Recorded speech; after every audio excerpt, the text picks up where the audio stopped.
Nah ya, selamat pagi, ketemu kembali. Namun sebelumnya sebelum saya berbagi, saya ingin mencoba kembali untuk menyapa teman-teman semua. Yo, apa kabar ya? Saya berdoa dan saya berharap pada hari ini ya, pada pagi hari yang cerah ini, teman-teman dalam keadaan sehat walafiat ya, untuk agar tetap bisa beraktivitas hari lepas hari ya, dan hari-hari akan datang lebih maksimal lagi. Tentunya teman sendiri juga tetap menjaga kesehatan secara pribadi ya. Kemanapun teman-teman pergi, usahakan tetap pakai masker ya, jaga jarak, gunakan hand sanitizer. Nah, selain itu juga teman-teman harus membatasi aktivitas atau jarak, membatasi jarak dengan orang lain, jangan terlalu dekat. Tujuannya agar kita sama-sama saling menjaga dan melindungi. Oke. Kali ini saya akan mencoba menyampaikan tentang perawatan tanaman sehabis sambung. Perawatan tanaman sehabis sambung bila tanaman itu sudah berhasil tumbuh tunas baru ya. Setelah tumbuh tunas baru, apa yang harus kita lakukan jika tanaman itu kita sambung, baik dalam polybag maupun yang ada di lokasi langsung. Pada kali ini tanaman yang akan kami share adalah tanaman klengkeng ya, tanaman yang sudah kami sambung kurang lebih 1,5 bulan yang lalu. Namun secara kebetulan waktu itu kami tidak dokumentasikan proses sambungnya ya, karena biar bagaimanapun juga rata-rata teman sudah bisa nyambung sendiri di rumah. Jadi tahu cara yang harus teman lakukan, bagaimana cara menyambung itu cukup bisa disimak di video-video yang lain. Namun pada kali ini, inilah perawatan yang terpenting setelah sambungan itu. Jadi silahkan teman-teman ikuti. Yang tumbuh dari biji ya, sudah saya sambung kurang lebih 1,5 bulan yang lalu. Pada saat ini sudah berhasil memunculkan tunas baru. Hal yang harus kita lakukan setelah tanaman itu muncul tunas yang baru. Nah, saya perlihatkan dahulu tunas yang berhasil muncul.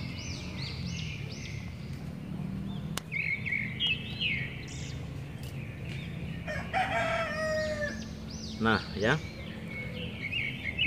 bisa teman-teman lihat di sini letak posisi sambung sisip saya lakukan. Ada 2 tingkatan, tingkat pertama dan ini ada tingkat kedua. Tingkat yang pertama sudah saya buka kemarin sore ya, untuk memastikan bahwa sambungan berhasil tumbuh tunas baru ini. Dan yang atas ini saya meyakini berhasil karena melihat dari ciri-cirinya itu ada penggembungan atau pembesaran pada entris yang saya pasangkan, itu menandakan bahwa sambungan jadi. Namun sebaiknya mari kita bersama melihat, kita bongkar saja hasilnya agar teman-teman tidak ragu lagi apakah sambungan yang atas ini juga berhasil seperti pada sambungan yang bawah. Ini sambungan yang bawah sudah berhasil muncul tunas ini ya. Kemudian yang atas akan kita bongkar, akan kita lihat bersama. Oke, simak proses pembongkarannya. Kita lihat bersama, kita akan buka ya, akan kita buka dengan pisau grafting pada sisi ya, pada sisi sambungan, pada batang seedlingnya kita cutter untuk kita buka sambungannya ya. Kita buka perlahan, apakah sambungan ini jadi ya. Oke. Setelah kita sayat plastiknya, bisa kita buka perlahan-perlahan untuk mengecek sambungan, apakah sambungan ini berhasil. Nah ya, teman bisa lihat ini ya, ternyata sambungan pada bagian atas juga berhasil. Ini sudah muncul, muncul tunas ya, ini tunas baru, ini sudah muncul.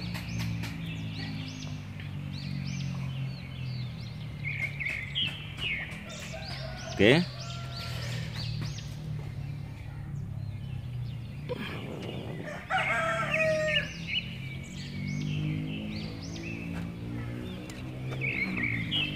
Jadi pada bagian atas ya, tunas pun berhasil tumbuh dengan baik ya. Ini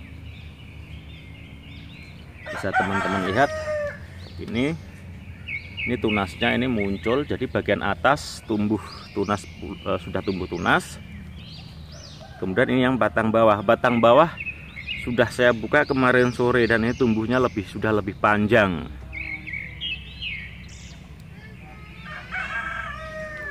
Nah,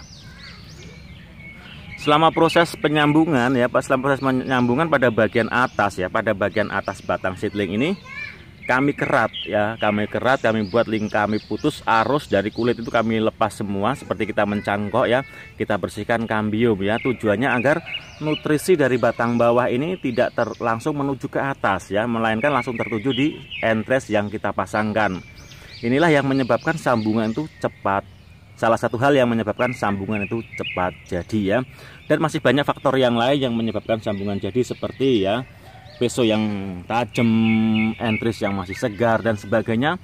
Itu menjadi salah satu faktor penentu. Nah, hal terpenting harus kita lakukan di saat sambungan sudah seperti ini, muncul tunas seperti ini, batang atas ini harus kita potong ya. Batang bawah itu harus kita potong supaya nutrisi 100%, nutrisi secara keseluruhan langsung tertuju ke entris yang kita pasangkan, sehingga pertumbuhan entris ini akan lebih maksimal. Next, kita potong dulu.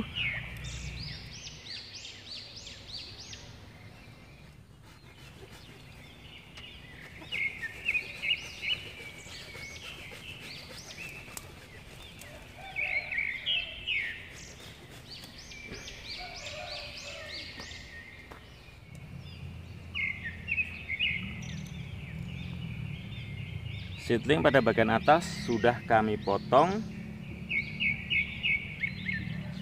Dua entris yang kami pasangkan sudah tumbuh ya. Ini yang pada batang batang seedling yang ada entris di atasnya. Ini yang ada di bawahnya. Semua sudah tumbuh tunas dengan baik. Hal ini kita lihat lagi perkembangannya setelah kurang lebih 2 minggu. Biasanya setelah 2 minggu, setelah masa proses potong pada bagian atas ini, pertumbuhannya akan lebih pesat. Oke. Nah, adapun untuk safety atau keamanan ya, agar tunas-tunas yang baru muncul ini tidak terganggu, dalam arti tidak mudah patah karena sesuatu hal ya, mengingat tanaman ini berada di kebun, banyak ayam, juga kadang untuk bermain anak kecil dan sebagainya. Tunas-tunas baru ini agar maksimal pertumbuhannya, tidak terkena goncangan dan sebagainya, maka kami berikan seperti ini ya, kami kerodong seperti ini dengan menggunakan karung bekas bawang putih. Jadi tetap kelihatan dalamnya transparan seperti ini, sampai sambungan ini benar-benar menyatu dengan baik dan tunas mekar tumbuh menjadi daun yang sempurna, sehingga siap untuk dalam kondisi atau dalam lokasi terbuka. Untuk sementara waktu seperti ini kami biarkan kurang lebih selama 3-4 bulan ya. Nanti setelah tunas tumbuh full, daun-daun penuh, baru kita akan lepas karung safety pengaman ini ya.